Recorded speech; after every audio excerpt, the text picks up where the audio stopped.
శుభం జయస్తు. దయచేసి కూర్చో. ఎస్. సో ఓమిచ్చే తదక్షరమిదం సర్వం. దాన్ని మనం ఎలా అర్థం చేసుకుంటున్నాం? ఓమిచ్చే తదక్షరమిదం సర్వం, ఓమిచ్చే తదక్షరమిదం స్వయం, ఓమిచ్చే తదక్షరమిదం సర్వం. తర్వాత రెండో దృక్కోణం, ఓంకారం నుండి నేను పుట్టుకొచ్చా. ఓ బీజం నుండి ఓ మహావృక్షం పుట్టుకొచ్చింది. బీజం నుండి మహావృక్షం పుట్టుకురావటం ఎంత నిజమో, బీజమే ఓ మహావృక్షంగా రూపాంతరం చెందటం కూడా అంతే నిజమా కాదా? నిజానికి బీజమే ఓ మహావృక్షంగా రూపాంతరం చెందటం అంతే నిజం కదా. బీజమే మహావృక్షం కదా.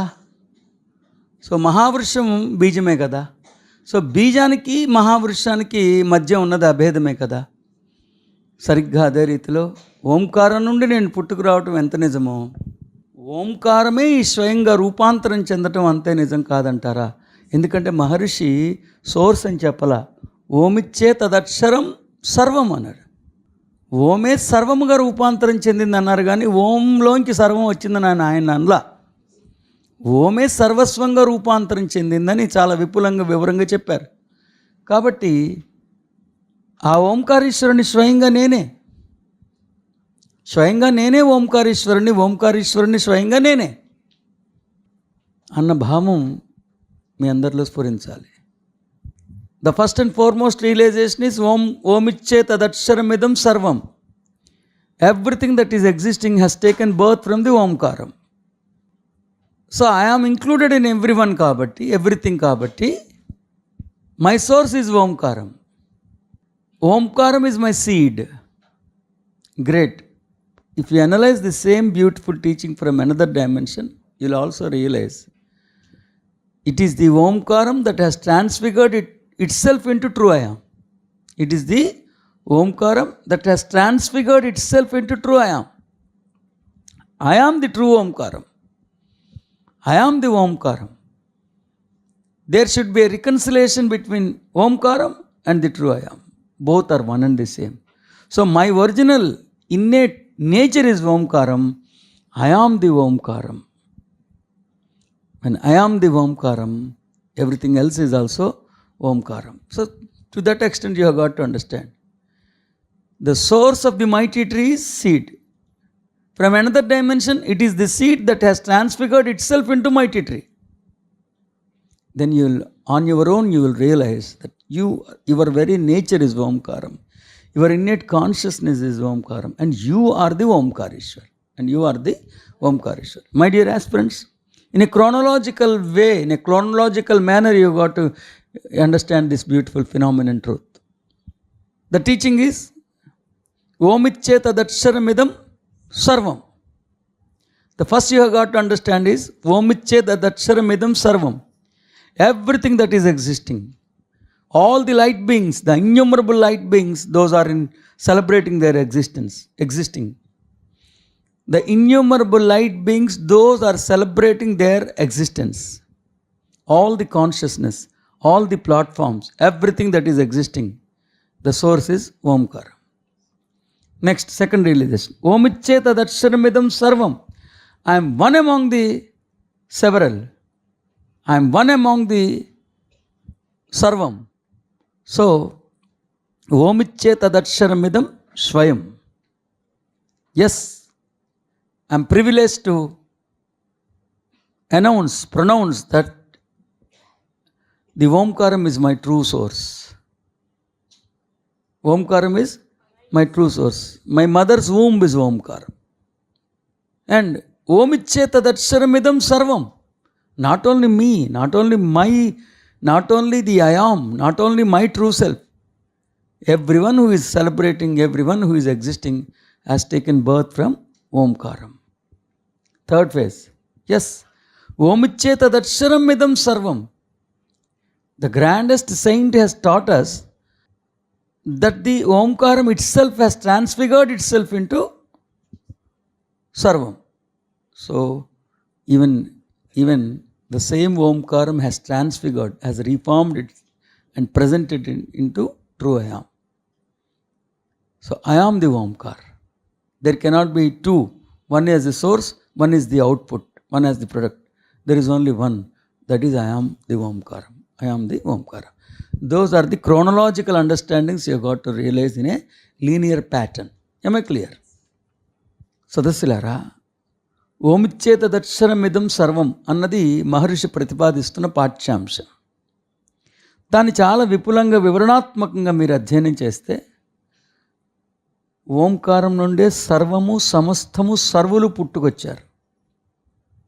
ఆ సర్వుల్లో నేనున్నానా లేనా? సర్వుల్లో నేను ఉన్నప్పుడు నేను ఓంకారం నుండే పుట్టుకొచ్చాను.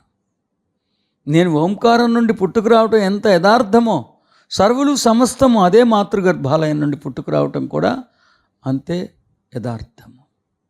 తర్వాత ఓంకారం నుండి పుట్టుకురావటం ఏంటి? మహర్షి ఏమన్నారు? సర్వులు సమస్తము ఓంకారమే అని అన్నారు ఆయన. కాబట్టి ఈ స్వయానికి ఆ ఓంకారానికి మధ్య ఉన్నది అభేదమే. నిజానికి నేనే ఓంకారీశ్వరుడిని. ఓంకారీశ్వరుని అయిన నేను ప్రస్తుతం ఈ స్వయంలా ప్రభాసిల్లుతున్నాను. అక్కడ దాకా అర్థం చేసుకుంటే తర్వాత ఏమన్నారు? ఓమిచ్చేత దర్శనమిదం సర్వం, సర్వము ఓంకారమే అయినప్పుడు ఓంకారమే ఈ స్వయంగా ఉంది. ఈ స్వయంగా ఉన్న ఓంకారమే సర్వముగా ఉన్నది. ఓంకారమే ఈ స్వయంగా ఉన్నది. ఈ స్వయంగా ఉన్న ఓంకారమే సర్వముగా విరాజిల్లినది. మధ్యలో ఓంకారం ఏంటి? ఓంకారం ఈజ్ ఈక్వల్ టు స్వయం, స్వయం ఈజ్ ఈక్వల్ టు ఓంకారం, ఓంకారం ఈజ్ ఈక్వల్ టు సర్వం, సర్వం ఈజ్ ఈక్వల్ టు ఓంకారం. అప్పుడు స్వయం is equal to Omkaram is equal to సర్వం అయినప్పుడు మళ్ళీ ఓంకారం అక్కల్లా స్వయమే సర్వముగా ప్రభాసిల్లుతున్నదన్న మా దర్శనం. ఆ equation రాయగలుగుతారా? Omkaram is equal to స్వయం, స్వయం ఈజ్ ఈక్వల్ టు ఓంకారం. కావున ఓంకారం స్వయమే.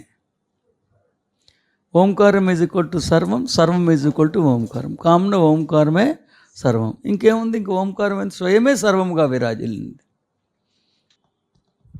ఎస్, ఒక్కసారి గుర్తుపెట్టుకోండి. నేను మాండుక్యోపనిషత్తుకి మీరు విలువ ఇవ్వాలనుకుంటే మాండుక్యోపనిషత్ అన్న శీర్షికను ఉపసంహరించి నా పుట్టినింటి చిరునామా అని అలంకరించుకోమన్నప్పుడు ఆ మాండుక్యోపనిషత్ హృదయానికి చాలా దగ్గర అయిపోయింది, కాదంటారా? దాంట్లో ఉన్న ఒక మనం అందుకోలేమేమో, లేకపోతే ఎక్కడో దూరంగా ఉన్నది అన్నదంతా పోయి నా పుట్టినింటి చిరునామా నాకెందుకు కఠినంగా ఉంటుంది, కఠోరంగా ఉంటుంది. సో మనసుకు దగ్గర అయిపోయింది కదా. అదే రీతిలో ఇక ఓంకారమే స్వయం, ఓంకారమే సర్వం అన్నప్పుడు స్వయమే సర్వము కదా, మళ్ళీ ఓంకారం ఎందుకు?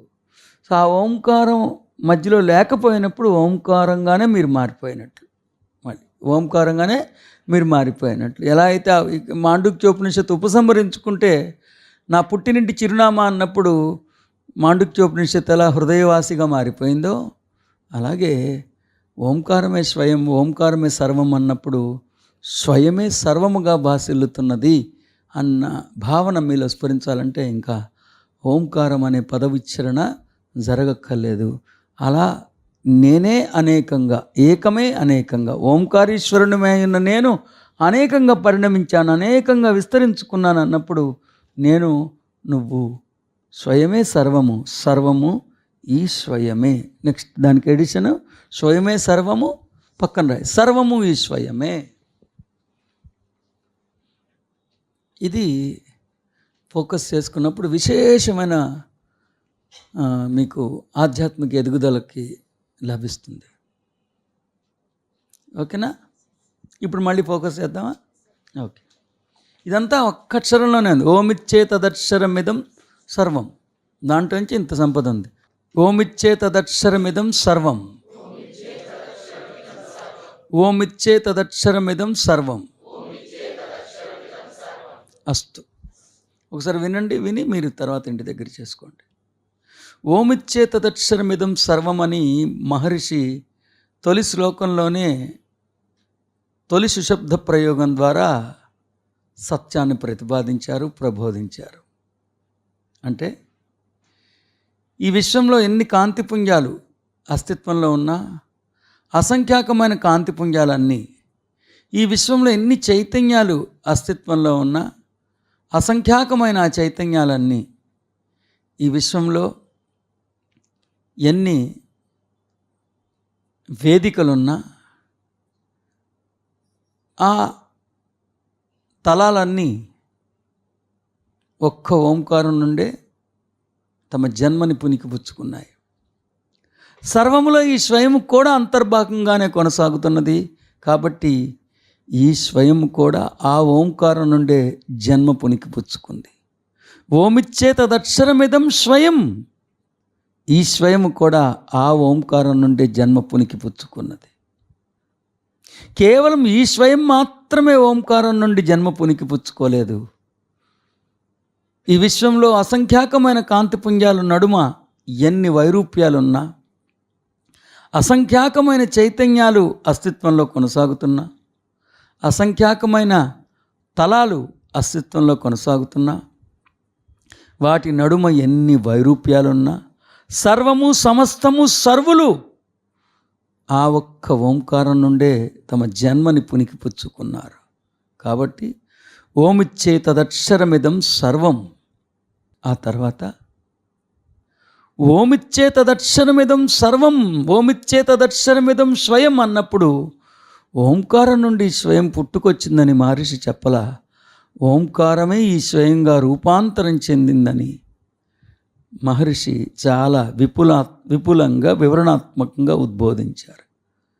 కాబట్టి ఓంకారానికి నా నిజమైన నేనికి మధ్య ఉన్నది అభేదమే. ఓంకారమే ఈ స్వయంగా రూపాంతరం చెందినది. ఈ స్వయమే ఓంకారముగా రూపాంతరం చెందినది. కావున స్వయానికి ఓంకారానికి మధ్య ఉన్నది అభేదమే. ఓంకారమే ఈ స్వయం, స్వయమే ఈ ఓంకారం. ఓమిచ్చే తదక్షరమిదం సర్వం. ఆ ఒక్క ఓంకారమే సర్వముగా రూపాంతరం చెందింది. కాబట్టి సర్వానికి ఓంకారానికి మధ్య ఉన్నది అభేదమే.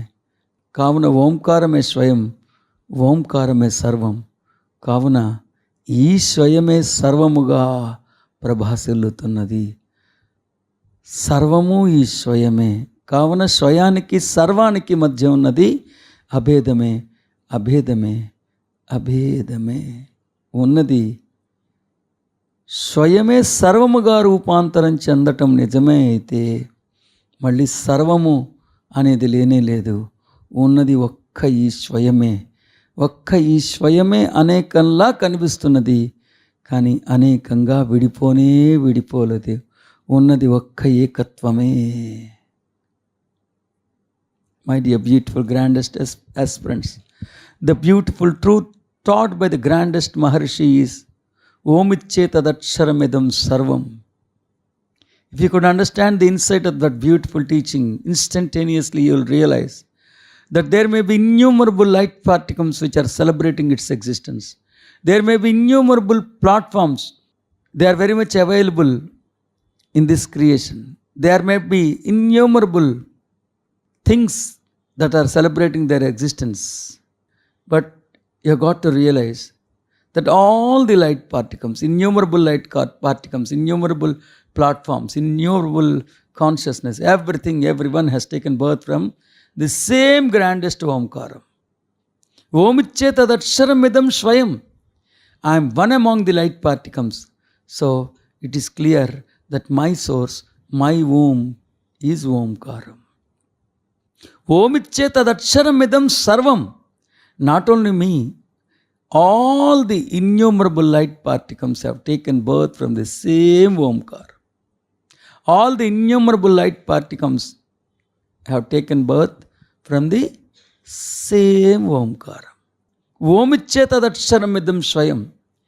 The Maharishi has categorically articulated that it is the Omkaram that has transfigured itself into the true I am. That is why Omkaram is my primary status. The true self is the secondary status. So there is only a reconciliation between Omkaram and my true self. So I am the Omkaram. I am the Omkarishwara. Omiche tadaksharamidam sarvam. The same Omkaram has transfigured itself into several light beings. There might be innumerable light particles. But it is the same Omkaram that has transfigured itself into several. So, there is a reconciliation between Omkaram and my true self. There is also reconciliation between Omkaram and all the light beings. So, you can just replace the word with I am the several. ये स्वयं ही सर्व है, सर्व ही ये स्वयं है. I am the several. All the light beings are I am. If you could further analyze this beautiful teaching, you will realize that several is not existing. It is appearing as if the several is existing. But that which is celebrating its existence is only the true I am. Only the true I am. Om Icche Tadaksharamidam Sarvam. The true self or the true I am, one and only that is existing is the true I am. The I am is appearing like several, but truly if you analyze, you will realize that it is only the oneness, the true I am, that is in the existence. Astu. Jayastu. Clap for yourself. ఆ ఫార్ములాలో కరెక్టేనా? కల్పితం ఏమైనా ఉందా? లేదుగా. స్వయమే సర్వమైనప్పుడు మళ్ళీ సర్వం ఎక్కడి నుంచి వచ్చింది? ఉన్నది స్వయమే. ఏకమే అనేకంలా కనిపిస్తుంటే మళ్ళీ అనేకం ఏకం అనేది ఎక్కడుంది? ఉన్నది ఒక్క స్వయమే అనేది కంక్లూడ్ చేయటం జరిగింది. దీనికి కూడా ఎక్స్టెండ్ చేసామండి. స్వయమే సర్వం, సర్వము ఈ స్వయమే. సర్వము ఈ స్వయమే అయినప్పుడు ఇంకా సర్వం అనే పదం ఎక్కడుందనేది కింద కంక్లూడ్ చేసాం. అది రాశారు ఇక్కడ దాకా, కింద రాసుకోండి. కావున అస్తిత్వంలో కొనసాగుతున్నది ఈ స్వయం మాత్రమే. కింద ఈ స్వయమే అనేకంలా కనిపిస్తున్నది తప్ప అనేకంగా విడిపోలేదు. ఉన్నది ఒక్క స్వయమే, అది నేనే. అది మీకు అర్థమైతే డిడ్ సమ్మన్ గెట్ ఇట్? ఓమిచ్చే తదక్షరమిదం సర్వం. ఒక్క ఓంకారంలోంచే సర్వులు సమస్తము పుట్టుకొచ్చారు. ఆ సర్వుల్లో నేను కూడా ఉన్నాను కాబట్టి ఓమిచ్చే తదక్షరమిదం స్వయం. ఆ ఓంకారం నుండి నేను కూడా పుట్టుకొచ్చా. నేను ఒక్కడనే పుట్టుకొచ్చానా? లేదు లేదు. ఓమిచ్చే తదక్షరమిదం సర్వం. సర్వులు ఆ ఓంకారం నుండే పుట్టుకొచ్చారు. సర్వులకి సమస్తానికి మూలం ఓంకారం. అది అయిపోయిన తర్వాత మహర్షి ఏమన్నారు? ఓమిచ్చే తదక్షరమిదం సర్వం అన్నప్పుడు ఓంకారమే సర్వంగా రూపాంతరం చెందింది. ఓంకారమే సర్వంగా రూపాంతరం చెందింది కాబట్టి ఓంకారమే ఈ స్వయంగా రూపాంతరం చెందింది. కాబట్టి నాకు ఓంకారానికి మధ్య ఉన్నది అభేదమే. తర్వాత ఏ రీతిగా అయితే ఆ ఓంకారం ఈ స్వయంగా రూపాంతరం చెందిందో అదే ఓంకారం సర్వులుగా సమస్తంగా కూడా రూపాంతరం చెందింది. కాబట్టి ఓంకారానికి నాకు మధ్య అభేదమే, ఓంకారానికి సర్వులకి మధ్య కూడా ఉన్నది అభేదమే. సర్వులు ఈజ్ ఈక్వల్ టు ఓంకారం, ఓంకారం ఈజ్ ఈక్వల్ టు సర్వులు. కాబట్టి ఇంక మళ్ళీ ఓంకారం అనేది ఏం లేదు.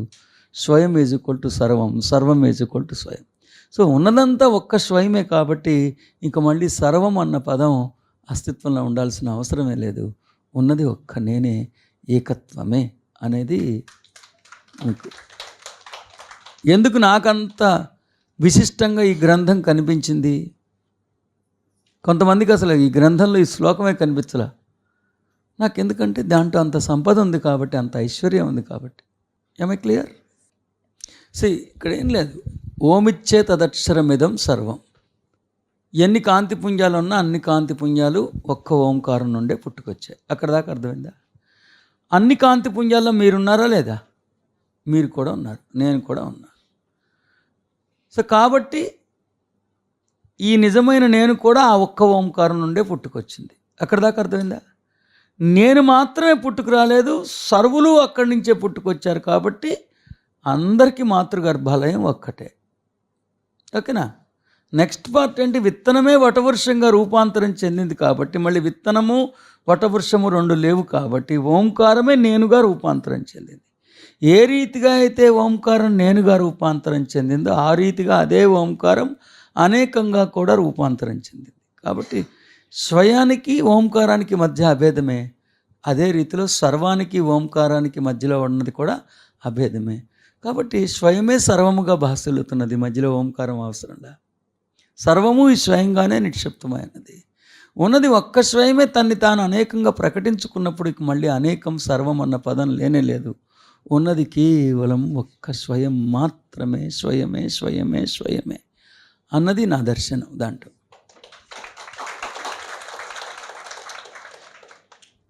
the source of entire all the light beings, the source of entire universe and all the light beings is Omkara. I am one among the light beings, so my true source is Omkara. The astonishing thing is, not only my true source, all the light beings true source is again Omkara. Okay, in that context you should also realize that it is the Omkaram that has transfigured itself into the true I am. Like seed has transfigured itself into true I am. So that is why there is a reconciliation between true self and the Omkaram. They both are one and the same. So I am privileged to pronounce that I am the Omkarishwar. The same Omkaram has transfigured itself into several, into all the light particles. So the same principle applies.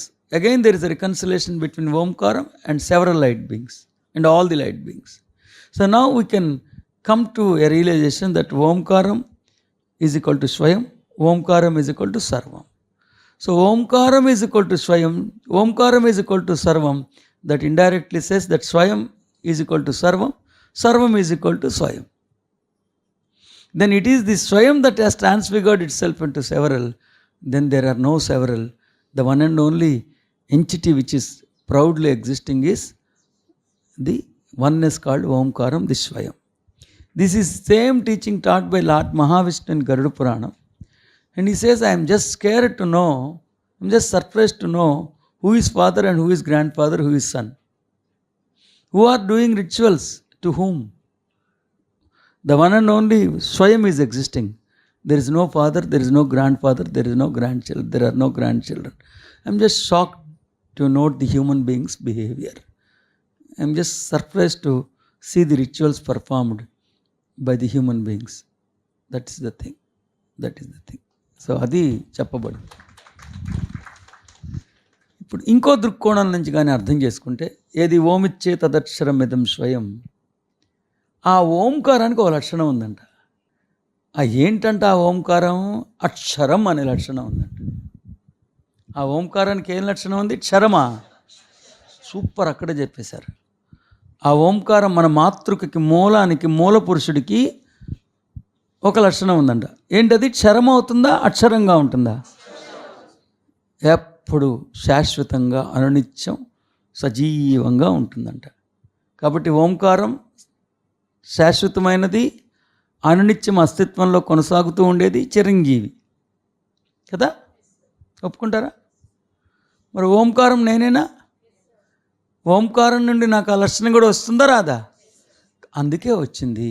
కావున ఈ స్వయం శాశ్వతమైన వాడు, అప్రతిహతంగా జీవితం అనే ఈ వేడుకని అభివ్యక్తీకరిస్తూనే ఉండేవాడు. కాబట్టి నేను శాశ్వతమైన వాడినే, అపరిమితమైన వాడినే అన్న అంశం అర్థం చేసుకోండి. ఇక రెండో ఎక్స్టెన్షన్ ఏంటంటే ఓమిచ్చే తదక్షరమిదం సర్వం కదా. ఓమిచ్చే తదక్షరం దాకా వచ్చాం. అక్షరం అంటే ఏంటి? క్షరం కాను. రాసుకోండి మళ్ళీ ఇంకోసారి. ఓమిచ్చే తదక్షరమిదం, ఓమిచ్చే తదక్షరం, నా నిజతత్వమే అయిన ఓంకారం శాశ్వతమైనది, క్షరము కానటువంటిది, చిరంజీవి. ఓంకారముగా పిలువబడుతున్న నా మూల పురుషుడు, నా నిజతత్వం శాశ్వతం. కాబట్టి నేను శాశ్వతమైన వాడినే, క్షరము కానటువంటి వాడినే. My dear grandest aspirants, beautiful realized gods, believe me, this terra is celebrating your existence. Such beautiful entities you are. ఓమిచ్చే తదక్షరమిదం సర్వం. The grandest spiritual teacher has articulated something grander. He says that the so-called Omkaram is endowed with a phenomenon. Is endowed with a phenomenon. That Omkaram, the very nature of Omkaram is foreverness. It never gets decay or deteriorated. It never suffers with decay or deterioration. It is going to exist forever and ever and ever. So the very nature of Omkaram is foreverness. I am the Omkaram. So my very nature is foreverness. I continue to exist forever and ever and ever. So Omkaram is forever. I am also forever. I continue to exist on a continuous basis, forever and ever and ever. My innate consciousness is Omkaram. My innate nature is foreverness. So I am Omkaram. I am forever. That is the realization you got to understand. Am I clear? Yes, so focus. ఓమిచ్చే తదక్షరమిదం సర్వం అనండి ఒకసారి. ఓమిచ్చే తదక్షరం. ఓంకారం అక్షరమైనటువంటిది.